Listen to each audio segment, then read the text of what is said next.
और तक्षक नाग, ये दोनों का जो झगड़ा होता है उसके पीछे स्टोरी है। स्टोरी इस प्रकार है कि देखिए बजे तो कन्या का जो शादी होता है, एक नाम कर्दू और विनीता, ये दोनों कन्या का शादी किससे होता है? कश्यप मुनि से होता है।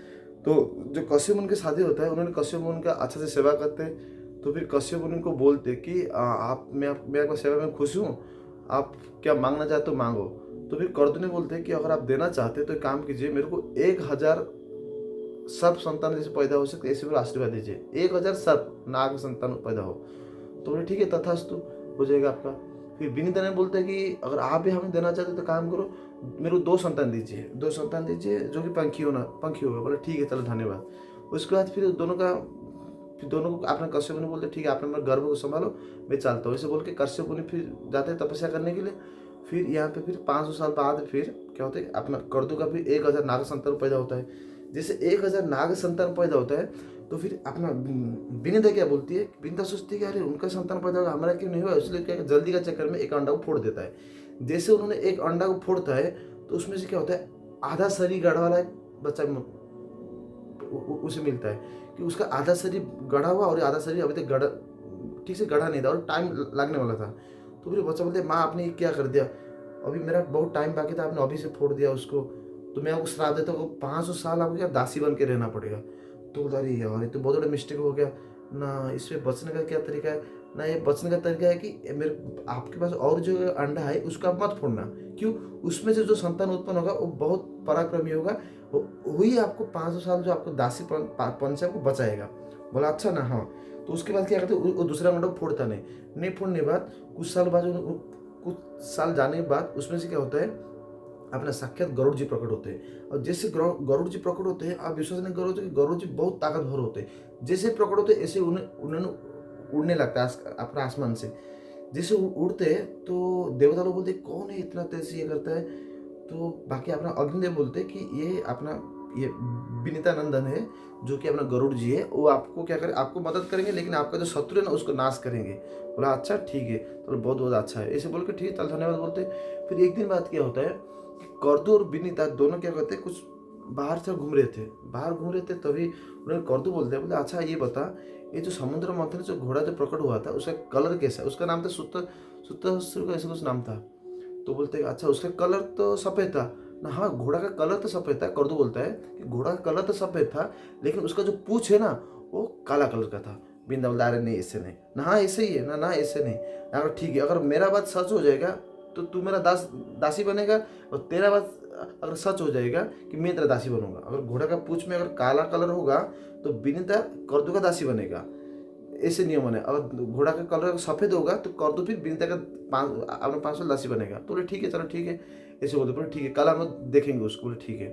तो इसे उस दिन रात को क्या होता है, कर्दू फिर उनका संतान को बोलते हैं कि देखो मैं एक तेरा जो मेरा जो ये क्या सौतुने है ना, उनको बोलते विनीता से मैं ये किया कि घोड़ा का पूछ काला होना चाहिए, इसलिए आप लोग काम करो, घोड़ा का पूछ में ना जाके सब ऐसे उसको उसमें लिपट जाओ ताकि उसको काला काला दिखाई देगा। बोला ठीक है। और जो सांप ने उनकी बात को नहीं माना, उन्होंने कर्दू उनको श्राप दे दिया कि जो व्यक्ति मेरा बात को नहीं मानते वो क्या करेगा, जन्म जो एक बार हवन करेगा उसमें सबको आहुति डाल देगा, सब मर जाओगे जो मेरा बात को नहीं मानेगा। तो बाकी सांप लोगों ने बोला चलो ठीक है, माँ का बात को मानना पड़ेगा, तो श्राप लगेगा। उन्होंने तुरंत जाते क्या करते, वो घोड़ा का पूछ में ना ऐसे लिपट जाते। जैसे लिपट जाते फिर दूसरा दिन क्या करते, कर्दू अपना विनीता को लेके बोलते चलो देखने के लिए। जैसे उन्होंने देखने के लिए जाते, देखते कि ये तो बात सही है, विनीता बता रही यार ये तो काला है, ठीक है। तो उनका फिर नौकर बनता है। नौकर बनने के बाद एक दिन क्या होता है, कर्दू क्या बोलते हैं कि काम करो, आप जो माँ बेटे, विनीता बोलते हैं विनीता तू मेरे को अपना कानों में बैठा के घुमाने के लिए लेके चल, और तेरा जो बेटा है गरुड़ जी, मेरा तो 1000 संतान को अपना कानों में बैठा घुमाने के लिए चले। ठीक है। इधर घूम के आने के बाद फिर दोबारा बोलते कि गरुड़ जी आप तो आसमान से उठते, आपका नजर में कौन सा जगह है जो सुंदर जगह, तो आप भी वो जगह पे भी लेके जाओ। तो गरुड़ जी बोला अरे ये तो बहुत मगजमारी धंधा है। उसको माँ बोलते माँ क्या ऐसे करते। तो माँ ने बोला कि बेटा मैं उनका दासी हूँ, इसलिए ऐसे करना पड़ता है ना, ऐसे ऐसे और मेरे से छल कर दिया। बोला अच्छा ठीक है।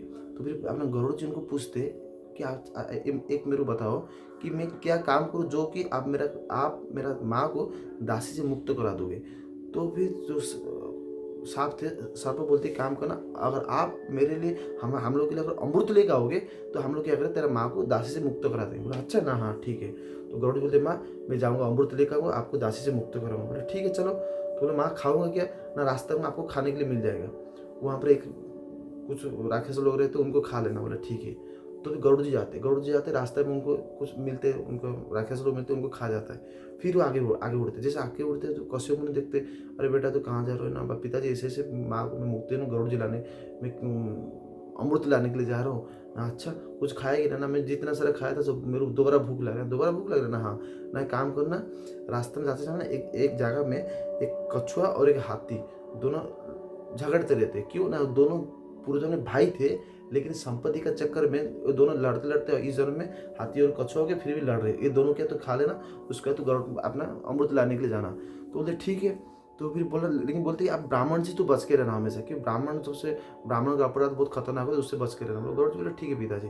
तो जाते, जिस चलते देखता है उन्होंने, गरुड़ जी देखते हैं कि हाथी और कछुआ दोनों आपस में लड़ाई कर रहे हैं और दोनों का शरीर बहुत बड़ा बड़ा। तो गरुड़ जी क्या करते, एक को अपना एक पैर में, दूसरे को एक पैर में पकड़ के चलते उड़ते। तो उड़ते, तो फिर उड़ते उड़ते उन्होंने लगा उनको कहाँ खाऊं मैंने, उसके उन्होंने एक जगह ढूंढते ढूंढते एक देखा, एक बहुत बड़ा बरगद का पेड़ था। उसका जो टाइना है ना, टाइना पर उन्होंने बैठने के लिए कोशिश किया, वहाँ खाने के लिए कोशिश किया। जैसे उन्होंने बैठने लगा, उसका वो टाइना क्या टक टक टक टूटने लगा। और जैसे वो जो टाइना टूट रहा था, वो टाइना में क्या बालक खिले बोले कि 10 ऋषि थे, उन्होंने वही टाइना में तपस्या कर रहे थे। तो गरुड़ जी अरे ये तो दिक्कत हो जाएगा, उन्होंने गिरेगा तो फिर मेरे को श्राप लग जाएगा। उन्होंने क्या अपना जो चोंच है ना, चोंच से उसके टाइना को पकड़ लेते, ये पकड़ के फिर उड़ते रहते। तो कहाँ खाओ कहाँ खाओ। तो फिर कश्यप मुनि बोलते हैं कि कश्यप मुनि फिर उनको बाल खिले ऋषि को तपस्या करते, एक काम करो मेरा बेटा का ऊपर कृपा करो, ऐसे ऐसे काम के लिए जा रहे हो। उन्होंने बाल खिले ऋषि बोलते एक काम करो गरुड़ जी, आप एक काम करना, आप हमें हिमालय का जो ना वहाँ पर छोड़ देना, फिर आप वहाँ पे बैठ के दोनों खा लेना, फिर उसके बाद आप जाना। बोला ठीक है।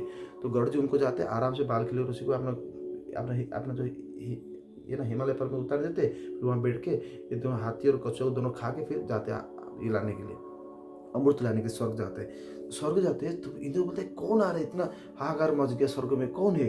तो बोलते कि अपना बृहस्पति बोलते हैं कि ये जो आ रहा है ये अपने गरुड़ जी आ रहे, और गरुड़ जी अमृत लेने के लिए आ रहे। तो बोलते अच्छा अमृत लेने के लिए आ रहे, अच्छा अमृत हम लोग देंगे नहीं। तो उन्होंने क्या करते, उनको रोकने के लिए कोशिश करते, जैसे रोकने के लिए करते तो गरुड़ जी क्या करते, आँख अपना उनका पंख तो बहुत बड़ा होता है, इस तेजी से मारते, जैसे तेजी में उनको बहुत सारा मिट्टी उड़ता है, सबका आँख में घुस जाता है। तो आँख में घुस जाए तो इंद्र बोलता है वायुदेव को दो कि वायु अपने काम करो, ये सबको क्लियर करो, ये जो आंधी मचा कर उसको क्लियर करो। तो वायु तेजी से बहेगा आता है, सबको आंधी को क्लियर करता है। तब तक तो गरुड़ जी क्या करते हैं, अमृत कलश के पास पहुंच जाते हैं। वहाँ पे लिखा है वो सर्प होता है, सर्प को मार काट के फिर वहाँ से कलश को उन्होंने उठा के लेकर आता है, जैसे अमृत को। जैसे उन्होंने अमृत को उठा के लेकर आते तो इंद्र क्या बोलते, आपका जो वज्र है ना, वो क्या करते अपना गरुड़ जी के ऊपर ये करते, प्रहार करते हैं। जैसे प्रहार करते तो गरुड़ जी इतना ताकतवर, उनको कुछ नहीं।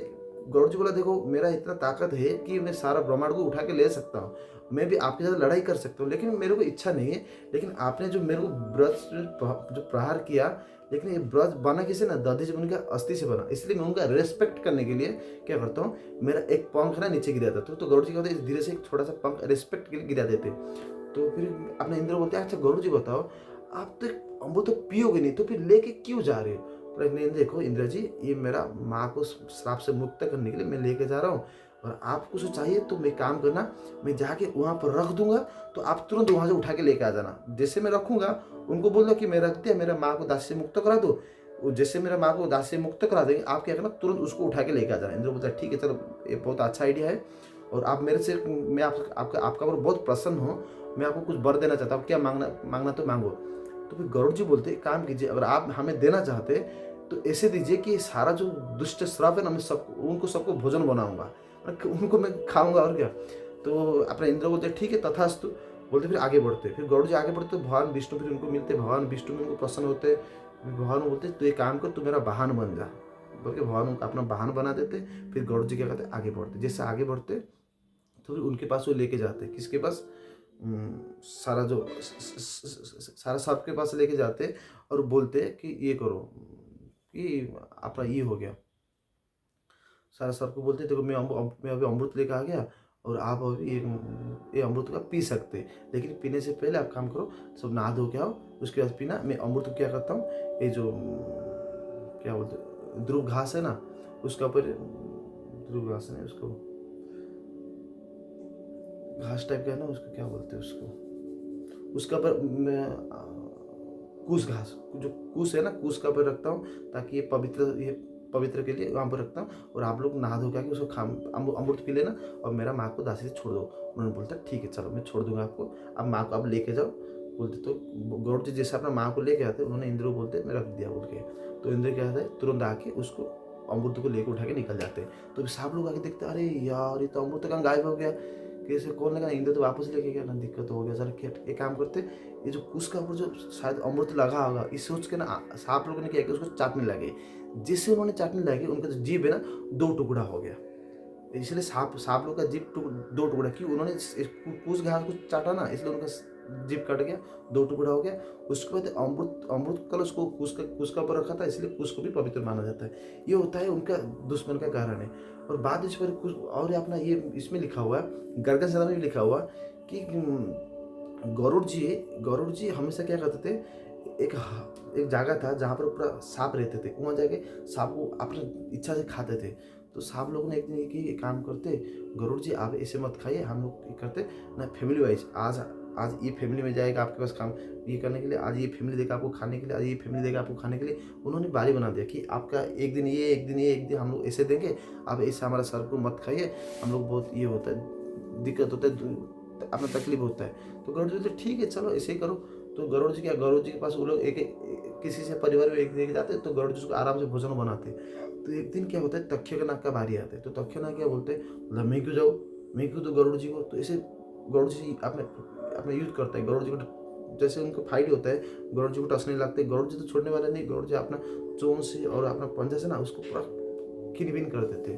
तो भैया वो डर के मारे क्या चारों साइड हर जगह में भागते भागते भागते भागते जाता है। फिर बाद में जाते हो शेषनाग के पास, शेषनाग को बोलता है देखो मेरे को बचाइए, गरुड़ जी मेरे पीछे पड़े मेरे को मार देगा। शेषनाग बोलते तो देखो तो आपने बहुत बड़ा गलती किया, आपने गरुड़ से पंगा लिया, उससे तेरे को कोई नहीं बचा सकता, लेकिन बचाने का एक रास्ता है ना, क्या है ना, वृंदावन जाओ।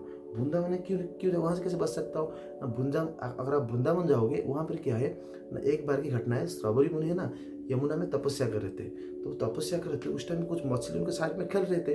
तो गरुड़ जी जब जाते हैं मछली खाने के लिए, सारा मछली क्या गरुड़ जी को देख के डर के इधर उधर भागने लगते हैं। जब इधर उधर भागने लगते हैं तो गरुड़ जी को अपना श्रवरी मुनि का तपस्या भंग हो जाता है। तो श्रवरी मुनि थोड़ा रुष्ट गुस्सा हो जाते हैं, बोले अरे गरुड़ जी आप बार बार ऐसे मत आया करो, मेरा तपस्या भंग होता है, और दोबारा आओगे ना आपका अंत हो जाएगा। तो गरुड़ जी बोलते गरुड़ जी चाहे तो वो भी भगवान का भक्त थे, वो भी कुछ कर सकते थे, उन्होंने कुछ नहीं बोलते, बोले ठीक है मैं दोबारा यहाँ नहीं आऊँगा। तो गरुड़ जी उसके बाद यहाँ यमुना में नहीं आता है। इसी कारण तो अपना शेषनाग अपना किसको बोलते उनको बोलते तक्षकनाग को बोलते कि आप काम करो, आप जाओ वहाँ पर यमुना में जाओ, वहाँ पर आप रुको, तभी आप वहाँ पर गरुड़ जी नहीं जाएगा।